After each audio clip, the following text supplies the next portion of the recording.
we're going to be doing a job that hopefully you'll be so proud of your president. You'll be so proud.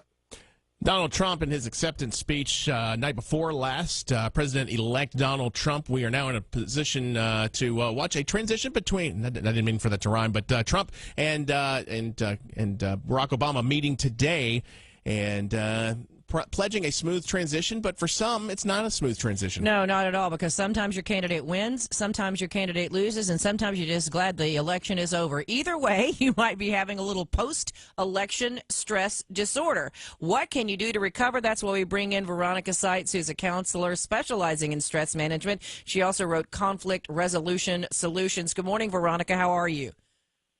Good morning. I'm doing well, thanks. All right, so, we have had one of the most divisive election campaigns ever. On social media, it's been unbelievable how everybody's, wanting to state their opinion, and they consider everybody else to be wrong. And now that the election is over, it's really not stopping, but a decision has been made, so we get what we get.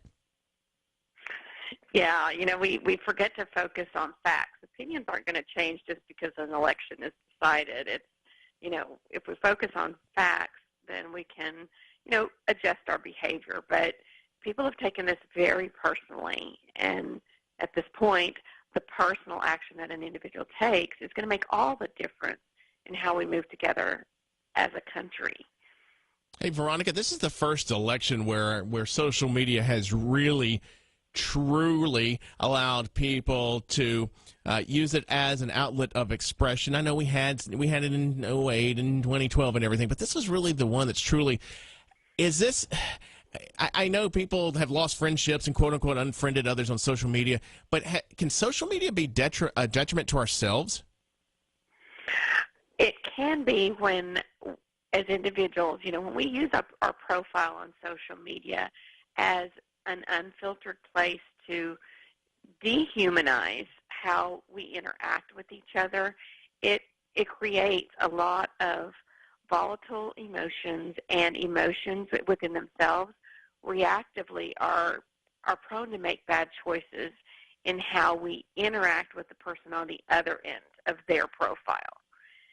And having to go offline and reconcile those things makes it very difficult, because on that platform we're unfiltered. When we're face-to-face, it's like, oh my gosh, there's a person that might have meant something to me. We have to deal with that personally and then try to reconcile the relationship. And I also think social media is different because sometimes in person you happen to hang out with people who are like-minded to you, and you might hang out with a group of people who are for the exact same candidate as you, no matter who that candidate is. But when you're on social media, you have a whole different group of people that you interact with, and so you might be stunned that someone's opinion is different from you and your friends. At least I've seen that with the reaction to some people when they interact, because I don't even talk politics at all online, and for good reason.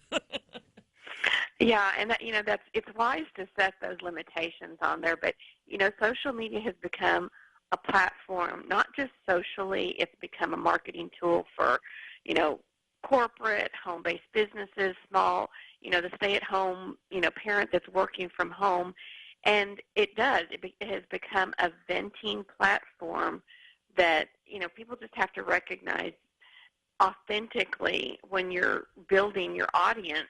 Where are you going to draw the limits on how you engage? Because it does reflect on character and a lot of things that some don't choose to put a filter on the social media post. It becomes more of a sounding board.